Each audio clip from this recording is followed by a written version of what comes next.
Hello everyone! ようこそ山岸豊です。今日はこちらのポルシェ911スピードスターを紹介したいと思います。今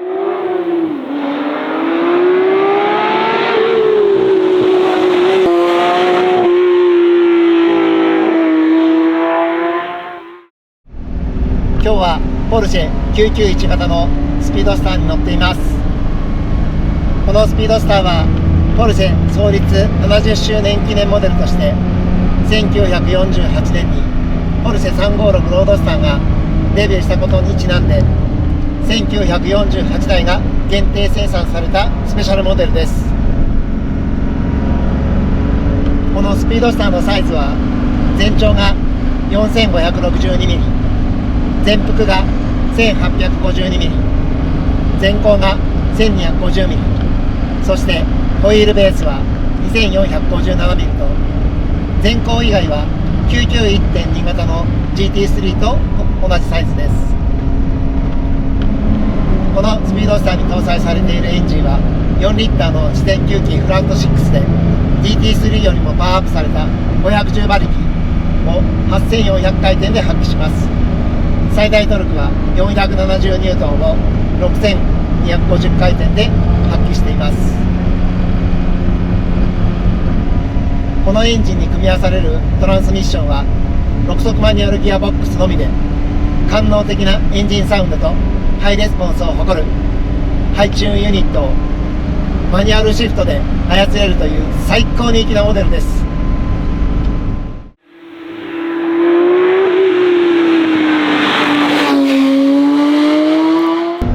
シフトノブは手首を返すだけでシフトアップ、ダウンが可能なショートストロークタイプで、この絶妙なタッチとストローク感が操る楽しさを倍増させてくれています。シャシーは GT3 同様のリアアクスルステアと PCCB ブレーキが標準装備となっています。そして 911R 同様徹底した軽量化が行われていて、ボンネットフード、フロント両フェンダー、リアフードがカーボン素材を採用されています。ルーフは軽量な手動式ソフトトップを採用していて、内装も簡略化され、カーボンシェルを持つライトウェイトバケットシートが装着されています。そしてドアオープナーは 911R と同じ紐を引っ張るタイプになっています。そして GT3 よりも10キロも軽量化されたスピードスター専用エキゾーストシステムが搭載されて、車両重量は1465キロを達成しています。この車重は GT3 からわずか35キロだけ重いというライトウェイトに仕立てられています。その結果、動力性能は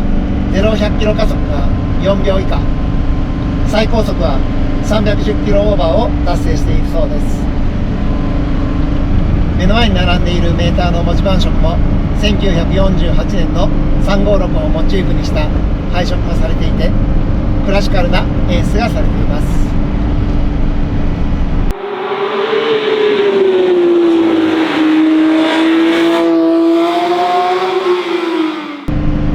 ライトウェイトに仕立ててくれたポルシェのエンジニアに敬意を表して、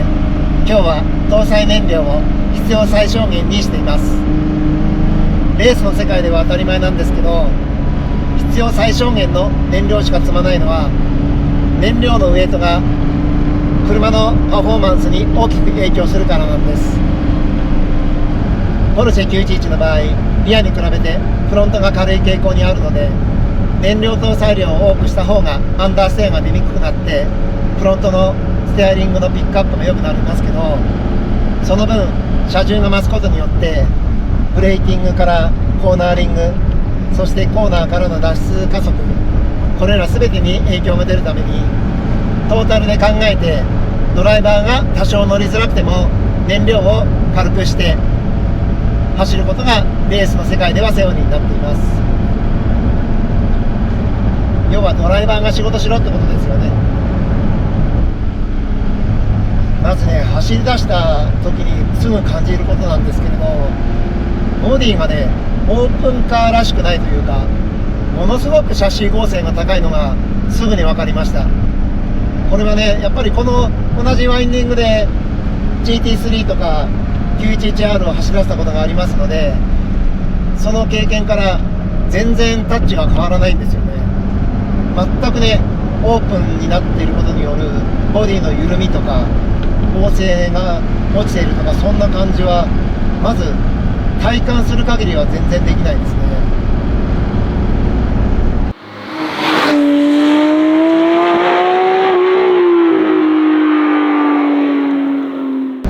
じゃあ今日このスピードスターがどんなフィーリングを味わわせてくれるのか、少しベースアップしてみましょう。ま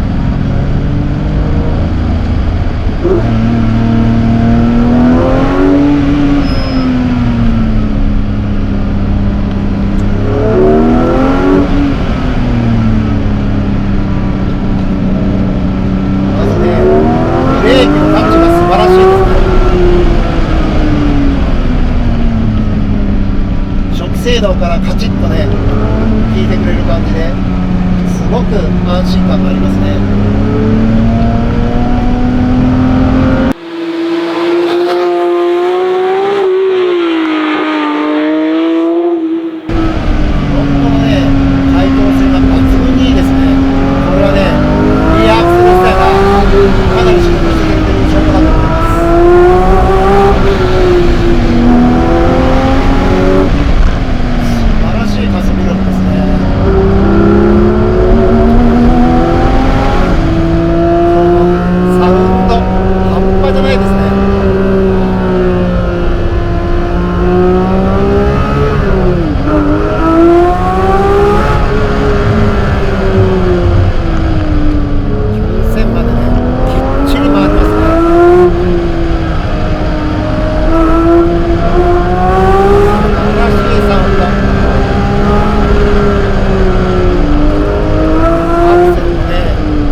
としてはね、オープンカーと思えない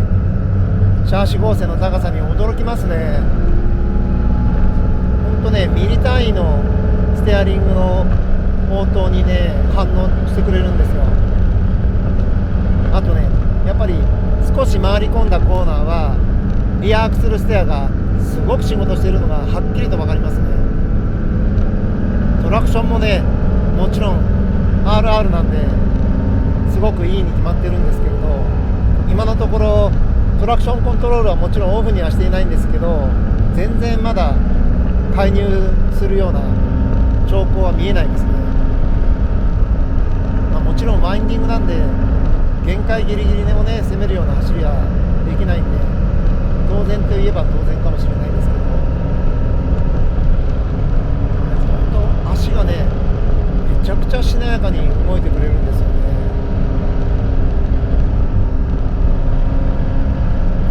軽快なライトウェイト感と高出力ハイパワーユニットの組み合わせは GT3 と同じなんですけれど、でもね GT3 はむしろサーキットが一番しっくりくる感覚があって、このスピードスターに関しては 911R と同じでストリートの方にセッティングが振ってあると思うんですよね。っていうのはね、乗り心地がとにかくめちゃくちゃいいんですよね。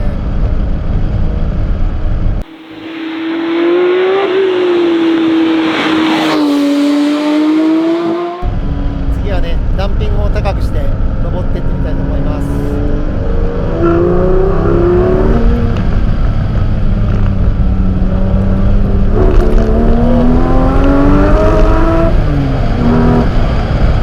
れはかなりサスペンションストロークが短くなったのとダンパーの減数が上がってますね。ブレーキの姿勢変化は全然変わりましたね。でもね、ちょっとねコーナーでね暴れちゃう傾向があって、ワインディングだとちょっとこの減数が高すぎるのかもしれないですね。でもね、ブレーキングの姿勢変化がね減って、制動距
911R とね、同じく軽量化されたボディワーク、6速マニュアルギアボックス、強靭なカレラ4シャシー、そして4リッター NA フラット6と屋根が開く以外はほぼ同じ仕様であることから、この峠道では 911R と GT3 ツーリングとどちらもドライブしたことがありますから、その2台と比較した感覚で定義すると、このスピードスターは 911R のスパイダーモデルという表現が一番しっくりくると思います。軽快なライトウェイト感と高出力でハイレスポンスなパワーユニットの組み合わせは GT3 と同じですが、 GT3 はむしろサーキットが一番しっくりくる感覚で、このスピードスターはもうちょっとストリート寄りに仕立てられていると思います。いや、究極のね選択ですけど、 911R とこのスピードスターとどっちがいいって聞かれたら、僕のチョイスはスピードスターですね。スポーツカーにとって屋根が開いてオープンエアを楽しめるっていうことは高性能オプションの一つだと考えるからです。運動性能は 911R そのものを堪能できて、さらに爽快なオープンエアとグレートサウンドを味わえるという、なんと贅沢なスポーツカーなんでしょう。こんなに楽しくて爽快さを味わわせてくれるスポーツモデルを次々とリリースし続けてきたポルシェのエンジニアには称賛を送りたいと思います。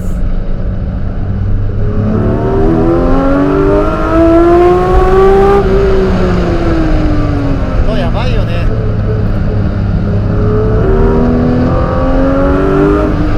のサウンドはね、レーシングカーだよ。今日も最後まで見ていただいてありがとうございました。また次回もお楽しみに。